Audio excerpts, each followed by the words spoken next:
欢迎来到 Nguyen TV 频道，请订阅频道，所以大家不要错过当天最热门的新闻。我们今天的时事通讯包括以下内容：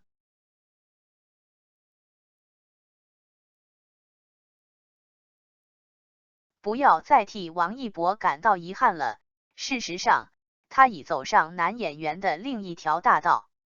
一张王一博在医院就医的照片被传得有模有样，好在他的经纪公司火速辟谣，才让这件事没有进一步发酵。自从他成为顶流艺人之后，基本就是热搜的常客。就拿这次事件来说，即使已经辟谣，苍蝇不叮无缝的蛋之类的评论屡见不鲜，可见那句欲戴王冠者必受其重不是说说而已。一天天兄弟团在没有出演《陈情令》之前，王一博只能算小有名气。那时候人们最常认识他的渠道是《天天向上》，明明是主持团中的一员，有时候一整场节目下来说出来的话还没嘉宾多。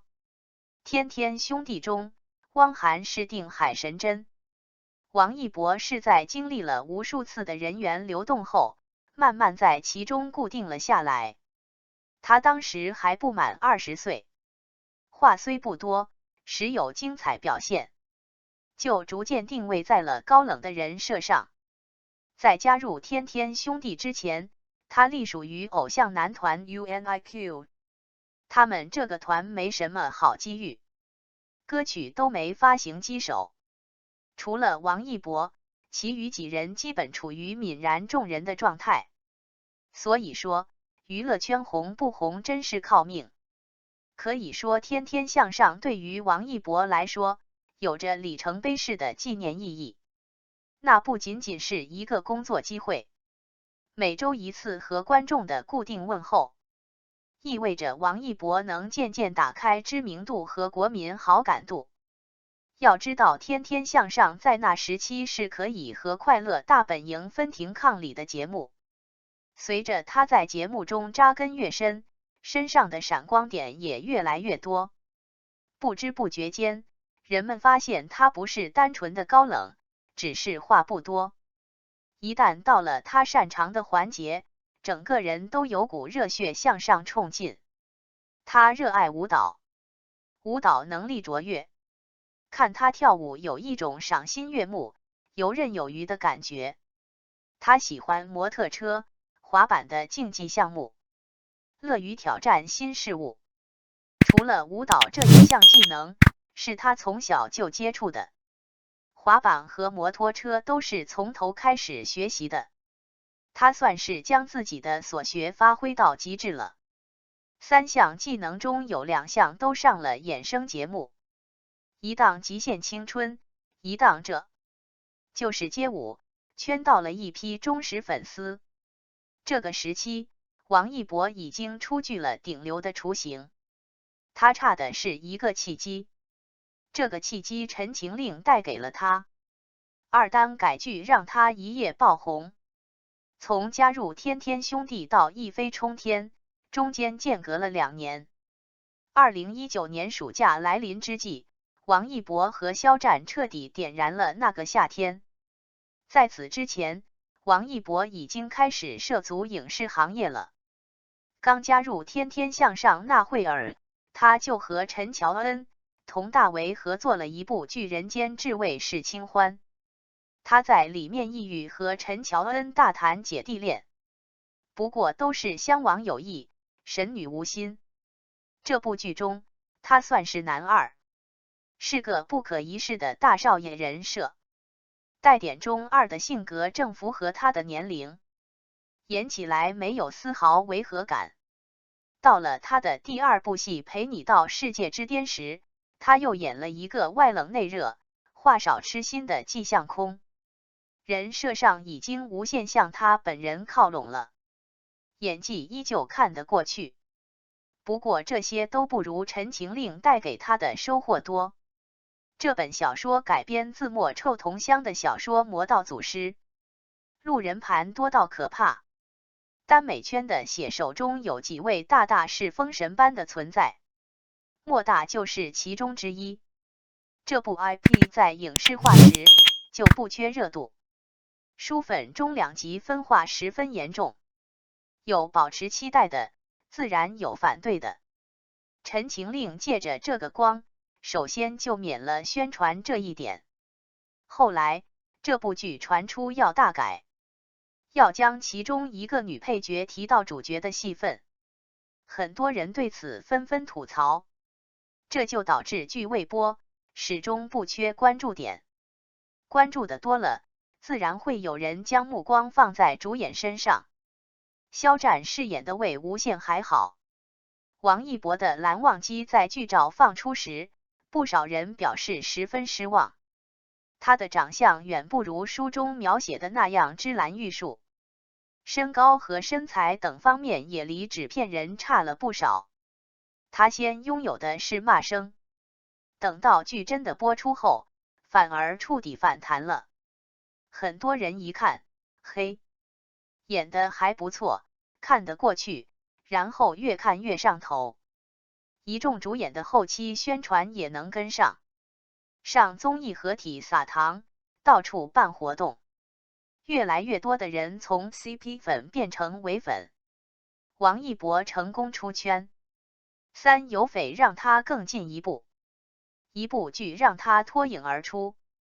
下一步要做的就是走好自己的路，逐渐摆脱 CP 的效应。宣传期过去后，王一博和肖战越来越少同台，就是为了减少捆绑。除此之外，最好的方式就是赶紧接一个能谈感情的角色。有匪就是他的选择。要知道有匪的女主角可是赵丽颖，当时她已经靠着自己的努力，成功进入85花梯队，而且不同于其他几位，她的实力是被众人认可的。这部剧打着武侠的名号，踩着赵丽颖上位，王一博也贡献了很大一部分话题度。最主要的是，谢允这个角色和王一博本人是极与极的反差。谢允是个话痨属性，为人有些放荡不羁，从哪一方面看，都和王一博不搭边。如果演好了，那就是证明他演技的最好方式。可惜这部剧最后剪辑的稀烂，女主赵丽颖还暗戳内涵过剧组，导致这部剧口碑一般。在这样混乱的情况下，王一博也算获利了。他的打戏干净利落，他和赵丽颖的荧幕适配度也让人看到了他在这方面的可塑性。至于演技，不算太拉胯。外界对于王一博演技差的质疑，是在《风起洛阳》播出后达到了顶峰，4演技备受质疑。《风起洛阳》这部剧有着正剧的配置，奈何一堆王者带不动2个废柴。王一博在剧中饰演的是男二，女一则是宋茜，他们2人都是曾经在韩国出道的偶像，慢慢转行到演员上来的。本来对于他们这类实力与名气不匹配的存在，外界争议就多。偏偏他俩在其中，一个口齿不清，一个面无表情，反倒白瞎了黄轩和宋轶2人的好演技。这部剧其实从剧情到服到画，甚至是小细节都可以说是良心制作。王一博和宋茜在其中的表现，就像让白璧蒙了瑕疵，就连央视都看不过去，下场批评。可见他们要进步的空间还有很多。风起洛阳之后，王一博学聪明了，他将目光对准了当时流行的刑侦缉毒剧，穿上那身代表荣誉的制服，演绎的又是一线缉毒干警的故事。王一博占据了先发优势，毕竟剧集本身是根据真实事件改编的，网友要骂人之前，要先掂量一下是不是会伤害到牺牲的英魂。好在王一博的表现不算太差，他的演技青涩是注定的事实，毕竟没有丰富的阅历去支撑他。不过最让人惊喜的是，他演陈宇一角时充满了信念感，从他身上能看到很多干警的美好品质，正直、善良、无畏，一路成长。如果人民公仆保有并坚守的都是这样的秉性，那么国家安全就不是一纸空壳。5进军大荧幕。几部电视剧之后，王一博开始主攻大荧幕，一部《热烈》，一部《长空之王》，一部《无名》，3部影片以肉眼可见的方式让他走到人前，走进各个奖项，一时间他风头无两。拍摄《热烈》时，王一博的搭档对象是黄渤，这部作品可以说是为他们2人量身定做的，是以街舞为主题，无论对他们中的哪一个来说都不陌生。黄渤在街舞圈中属于元老级人物，成为影帝之后，曾经的艰难困苦都成了成功之前的磨练。至于王一博，陈硕这个人物的心路历程恰好应对着他本人，从低谷走向胜利，正如他从籍籍无名走到功成名就。到了长空之王，王一博饰演的又是一个励志类型人物。我们之所以生活在和平年代，不过是有人在为我们负重前行。负重前行的这些人中，军人占据着主要力量，空军更是不容小觑的一支队伍。王一博饰演的雷雨就是战斗机飞行员中的一员。作为试飞员，他们的牺牲率高达 20%。可正是有这群人，祖国的航天事业一直在前进。为了拍好戏，在翻车的情况下，王一博首先担心的拍摄效果。这个吃苦耐劳的精神，倒是和飞行员挺像。无名算是继风声之后的又一谍战力作，梁朝伟、周迅任意一个拿出来，都是影视圈的顶尖演员。王一博在其中居然能演到男二这样的角色，注定了外界会关注他的一举一动。这部片子整体色调偏暗，有一种神秘紧张感。王一博的叶先生出场时，很难评价这个人物是好是坏，倒是他和梁朝伟的打戏赚足了观众的眼球。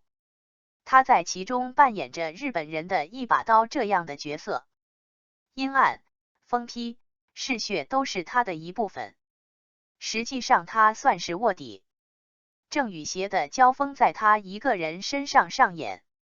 突然之间就觉得他的演技有了长足的进步。这部作品中，王一博算是被小看的存在，不然他也不会被提名金鸡最佳男配角。被提名金鸡奖的王一博不过25岁，入行早看来也有好处。虽然他的演技还有待磨练，但是他还年轻。以他如今的身价，属于他的机会只多不少。感谢您观看视频。如果您觉得本时事通讯有用，请不要忘记点赞、评论和订阅。祝您生活愉快，充满活力。再见。